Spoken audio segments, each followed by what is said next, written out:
Next हम move करते हैं magnetic effect of electric current, कि जब किसी वायर में से करंट फ्लो होता है, जब किसी वायर में से करंट फ्लो होता है तो वो वायर एक मैग्नेट की तरह बिहेव करना शुरू कर देती है, एक चुंबक की तरह बिहेव करना शुरू करती है, मतलब उसके चारों तरफ उसका मैग्नेटिक फोर्स होता है।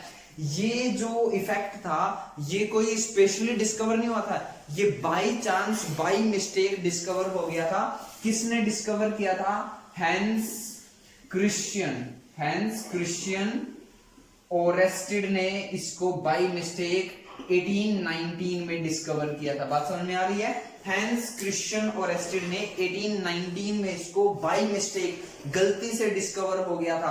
ऐसा नहीं था कि वो अपनी लैब के अंदर इसी को डिस्कवर करने के लिए एक्सपेरिमेंट कर रहे थे, नहीं, वो कुछ और काम कर रहे थे, गलती से ये डिस्कवर हो गया। तो कैसे डिस्कवर हुआ? एक बात याद रखना, दो टाइप के करंट होते हैं हमारे पास, आगे जाके इस चैप्टर में हम डिस्कस करेंगे। फिलहाल आप उनका नाम पता कर लो क्या होता है। That is DC current, direct current, और एक होता है एसी करंट, ऑल्टरनेटिंग करंट। जो हमारे घरों में आता है वो एसी करंट होता है, जो हमारे घरों में आता है वो एसी करंट होता है। जो किसी बैटरी या सेल से हमें मिलता है वो डायरेक्ट करंट होता है। तो direct current has magnetic effect, direct current के पास मैग्नेटिक इफेक्ट होता है, मतलब जब किसी वायर में से डायरेक्ट करंट फ्लो होगा तो उस वायर के चारों तरफ मैग्नेटिक फील्ड होगा, बट एसी के पास मैग्नेटिक इफेक्ट नहीं होता, does not have magnetic effect, इसके पास मैग्नेटिक इफेक्ट नहीं होता। तो कौन से करंट के पास होता है? डीसी के पास, डायरेक्ट करंट के पास, जो करंट बैटरी से आता है, सेल से आता है। एसी के पास मैग्नेटिक इफेक्ट नहीं होता। तो क्या कर रहे थे अपने लैब के अंदर? देखो, तो उन्होंने एक सेटअप तैयार कर रखा था। लेट्स से हम बना लेते हैं, एक वायर है, उसकी कुछ रेसिस्टेंस है R, यहाँ पर एक सेल लगा दो, एज यू विश, आप लगाना चाहो तो बैटरी लगा दो, एक की उसने लगा रखी थी, ठीक है। और उसके ना बिल्कुल वायर के पास में एक मैग्नेटिक निडल रखी हुई थी, ऐसे एक मैग्नेटिक निडल रखी हुई थी, ठीक है, समझ में आ रही है बात?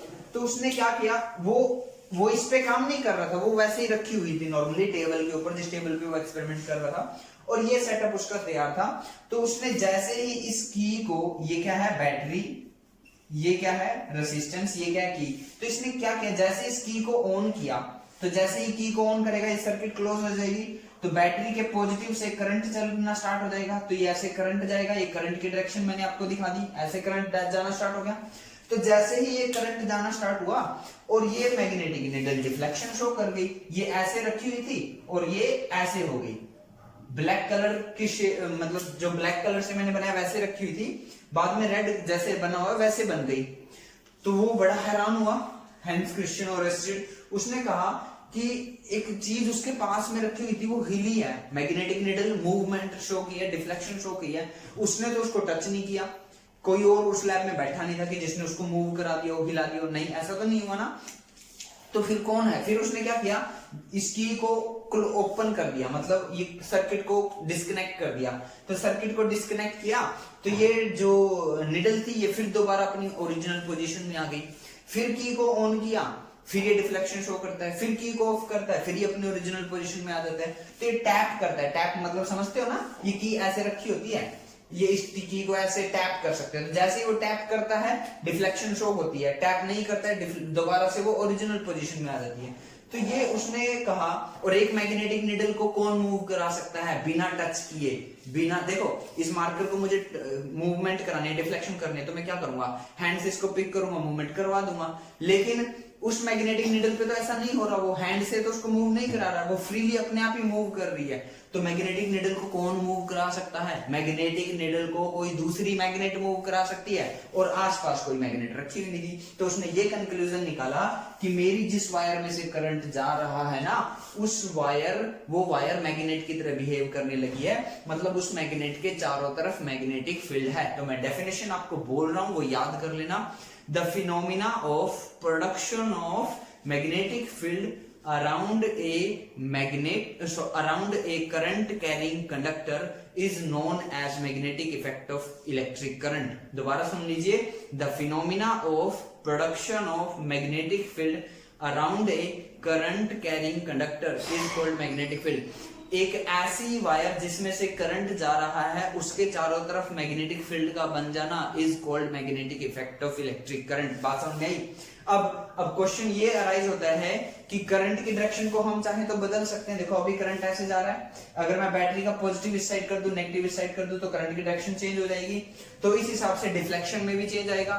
जो नीडल है डिफ्लेक्शन शो कर रही है उसकी डिफ्लेक्शन में भी चेंज आएगा। तो हमें एक रूल बनाना पड़ेगा। तो उसने जो रूल बनाया उस रूल का नाम था स्नो रूल। क्या नाम था?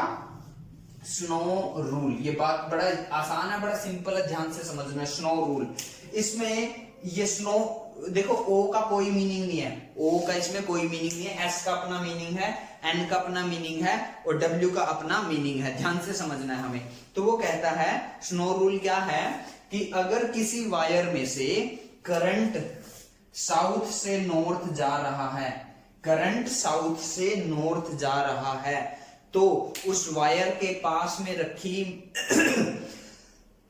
मैग्नेटिक निडल का नॉर्थ पोल वेस्ट की तरफ डिफ्लेक्ट होगा। बात समझ में? बड़ा सिंपल है। देखो जब एक वायर में से करंट साउथ से नॉर्थ डायरेक्शन में जाता है तो उस वायर के पास में रखी हुई मैग्नेटिक निडल का नॉर्थ पोल वेस्ट की तरफ डिफ्लेक्ट होता है। मैग्नेटिक निडल का नॉर्थ पोल कैसे पता चलता था? वहां पे एक ब्लैक डॉट लगा होता था, है ना। तो इंग्लिश में हम इसको कैसे लिखेंगे? When current is flowing in a wire from south to north pole, then the north pole of the magnetic needle placed near the wire will deflected towards the west। तो इसमें एस एन डब्ल्यू का ही use है, ओ का कोई use नहीं है।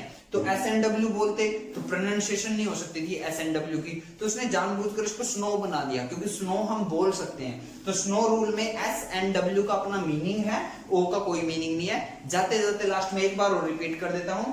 When current is flowing in a wire from south to north, then north pole of the magnetic needle placed near that wire will deflect it towards west।